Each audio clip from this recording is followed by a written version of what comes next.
My name is Catherine. Today we're going to talk about the past simple and the present perfect. Students often find this grammar point particularly difficult, so I will try to make it as easy as possible. The best way to talk about the past simple and present perfect is to compare them.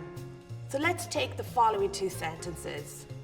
I cut my finger and I have cut my finger. The first sentence uses the past simple. The past simple is used to indicate finished actions in the past that do not have an effect on the present. In other words, now in the present, my finger is okay. Instead, the second sentence uses the present perfect. The present perfect connects actions that started in the past with the present. In other words, now in the present, my finger is not okay. It's bleeding. Aha. Another reason why it's very important to be careful when you're using the past simple and present perfect is that often incorrect usage can completely change the meaning. For example, Peter and Mary were married for 3 years. Peter and Mary have been married for 3 years. So, let's look at the first sentence. The first sentence uses the past simple. Are Peter and Mary still married? No, they're not. They're not married anymore. The action is finished. Instead, the second sentence uses the present perfect. In this case, Peter and Mary are still married. The present perfect functions as a bridge. It connects the past with the present. We can use both tenses to talk about past events, but if you want to give specific information, you need to use the past simple. Let's take, for example, a conversation between two friends, John and Mary. John asks Mary, "Have you ever been to Paris?" Mary says, "Yes, I went to Paris last year." John says, "Where did you stay?" And Mary replies, "I stayed near the Eiffel Tower." John asks, "Did you have fun?"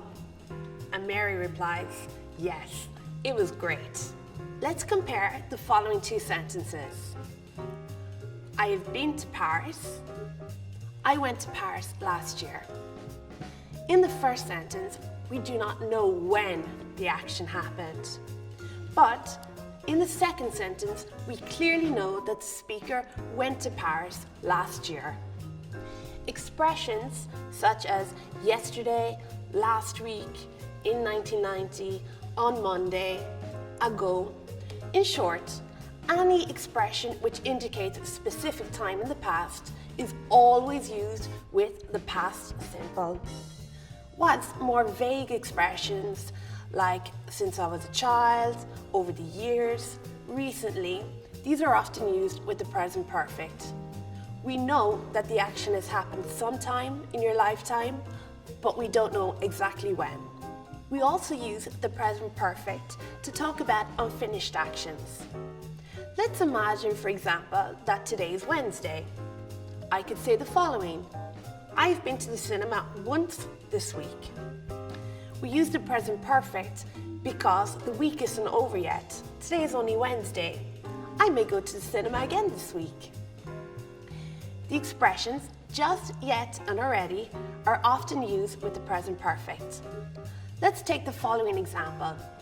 A teacher gives a test to her students. The students have 90 minutes to complete the test. After 70 minutes, the teacher asks, "Has anybody finished?" Student A says, "I've already finished."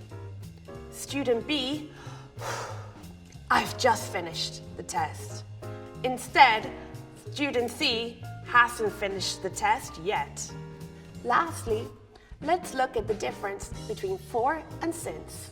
Now, this seems easy, but students actually can find it difficult, especially when they translate from their native languages.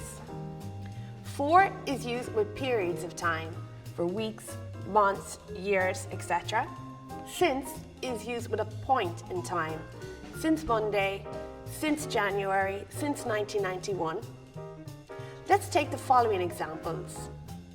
I have lived in London for 20 years. I have lived in London since 1996. Or, I have been studying English for 15 years. Or, I have been studying English since I was a child. That's all for now. Bye-bye.